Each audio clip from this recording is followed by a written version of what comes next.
안녕하세요. 동행쌤입니다. 오늘은 외도 상간자에게 몰입하는 외도 피해자의 모습이란 칼럼을 준비했는데요. 먼저 구독과 좋아요 부탁드립니다. 고맙습니다. 외도 사건은 부부에게 다양한 모습을 제공합니다. 그중 외도 행위자의 부적절한 모습도 있고 외도 피해자의 부적절한 모습도 있습니다. 오늘은 외도 피해자가 보이는 부적절한 모습을 다룹니다. 그것은 오늘 썸네일에서 보여드린 것처럼 외도 상간자에게 몰입하는 외도 피해자의 모습입니다. 외도 직면 후 외도 행위자는 외도 행위자대로, 외도 피해자는 외도 피해자대로 유사한 모습이 있습니다. 저는 외도 상담을 하면서 다음과 같은 생각을 하는데요. 외도 행위자는 외도 행위자끼리, 외도 피해자는 외도 피해자끼리 서로 모여서 회의를 하는 것 아닌가 하는 착각입니다. 외도 직면 후 외도 행위자는 외도 행위자대로 비슷한 모습이 있고 외도 피해자는 외도 피해자끼리 비슷한 모습이 있죠. 그래서 서로 모여서 회의를 하며 각자 자신의 포지션과 태도, 그리고 모습을 정리하는 것 아닌가 하는 착각을 갖게 되죠. 대표적인 외도 피해자의 모습은 외도 상간자에 대한 집착입니다. 외도 피해자는 외도 직면 후 외도 상간자가 어떤 사람이냐에 따라서 배우자의 외도 사건을 이해하려는 모습을 보이는데요. 문제는 이런 태도와 자세를 외도 피해자가 유지할 경우 그로 인한 상처와 아픔이 새롭게 생긴다는 것이죠. 그럼 왜 외도 피해자는 외도 상간자에게 몰입할까요? 여기에 대해 외도 피해자에게 질문을 해보면 외도 피해자의 입장과 맥락은 충분히 이해하고 공감하는데요. 그중 한 가지 이유를 들어보면 외도 상간자에 대해 잘 알아야 추가적 외도를 예방할 수 있다고 외도 피해자는 주장합니다. 물론 그런 부분이 있을 수 있으나 반대의 경우도 있죠. 외도 상간자에 대해 집중하고 몰입하면 할수록 열등의식, 비교의식과 피해의식에 빠지는 외도 피해자도 있는데요. 이는 평소 자존감이 낮은 분들이거나 자존심이 강한 분들, 혹은 시기나 질투가 강한 분들의 경우 외도 상간자에 대한 정보가 늘어나는 것이 득보다 독이 되죠. 그래서 외도 상간자가 젊었을 경우 내가 늙어서 피해를 본다고 생각하거나 외도 상간자가 성적 매력이 있을 경우 나는 성적 매력이 없다고 생각하는 등 역효과, 부작용, 그리고 후유증이 발생합니다. 그런데 이것보다 더 심각한 것은 무엇인지 아시나요? 그것은 부부관계와 부부정서가 더 피폐해진다는 것이죠.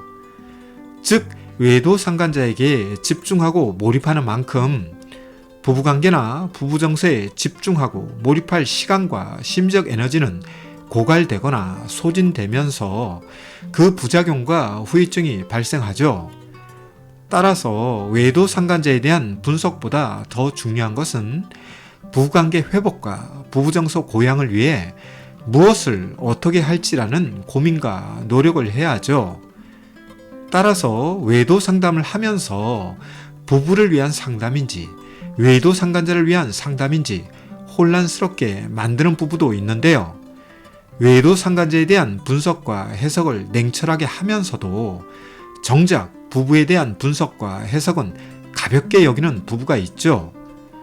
외도 직면 후 중요한 것은 부부입니다. 외도 상간자에 대한 정보 습득을 하더라도 외도 행위자와 외도 피해자의 관계가 회복되지 않고 부부정서가 풍부해지지 않으면 외도 상간자는 바뀌면서 새로운 외도와 직면할 수 있죠. 이에 외도 직면 후 중요한 존재는 부부라는 말씀을 드립니다. 아울러 외도 상간자가 부부 대화의 주제가 될 경우 이로 인한 열등의식, 비교의식, 그리고 피해의식이 극에 달하며 그나마 존재하던 개인의 자존감과 부부의 자존감은 낮아질 수 있는데요. 외도 직면 후 불행이 존재한다면 이런 모습이 불행의 모습이죠. 따라서 외도 직면 후 부부가 집중하고 몰입해야 할 대상은 부부입니다. 1차적으로 자식과 부모도 아닌 부부가 서로에 대해 집중하고 몰입하며 이해하고 배려하며 위로와 격려를 주고받는 것이 중요하죠.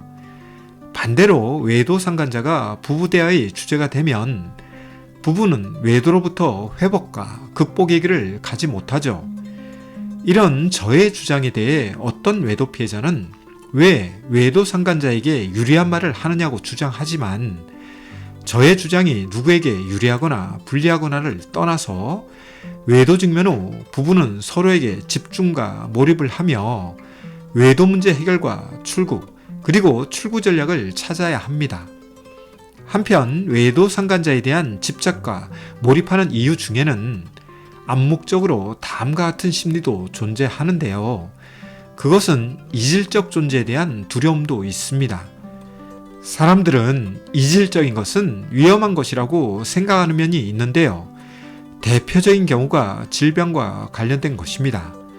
많은 질병은 외부에서 들어오는 병균에 의해 발병할 수 있죠. 최근 사례를 들어본다면 코로나 바이러스가 대표적인데요. 기존에 없었던 그리고 우리 주변에 없었던 바이러스가 어떤 경로에 의해 우리 사회에 들어왔고 이로 인해 며칠 동안 고생하는 경우도 있고 경우에 따라서는 목숨까지 잃는 경우가 있었기 때문에 사람들은 이질적인 것은 위험한 것, 두려운 것이라는 생각을 원시 시대부터 가지고 있다고 하는데요. 외도 상간자에 대한 부분도 이런 것과 일맥상통합니다. 따라서 외도 상간자에 대해 잘 알면 알수록 기존 외도에 대한 이해와 해석이 가능하고 추가적 외도를 예방할 수 있다는 공식이 나올 수 있는데요. 한편으로 일리가 있는 주장일 수 있으나 외도 상간자보다 더 중요한 존재가 부부이기 때문에 외도 상간자에 대한 집착과 몰입은 긍정적 효과보다 부정적 효과를 말씀드리는 것입니다. 외도 직면 후 집중하고 몰입해야 할 존재와 관계는 부부입니다. 이는 이혼 여부와 관계없이 부부에게 해당되는 룰입니다. 아무리 외도 행위자를 통제하고 감시하며 검열한다고 해도 아무리 외도 피해자가 감정노동을 통해 인내한다고 해도 외도와 직면한 부부의 관계와 정서가 안정화되지 않을 경우 외도는 재발될 수 있고 고통은 다시 찾아올 수 있습니다. 부디 외도와 직면하지 않기를 간절히 바랍니다만 외도와 직면하였다면 외도 상간자가 아니라 부부에게 집중하세요. 부부의 의사소통, 부부의 자존감, 부부의 상호작용, 부부관계, 부부정서 등등 부부에게 집중하고 몰입해야 할 부분들은 많습니다. 오늘은 외도 상간자에게 몰입하는 외도 피해자의 모습에 대해 다루어 보았는데요. 내용에 공감되었다면 구독과 좋아요 부탁드립니다. 고맙습니다.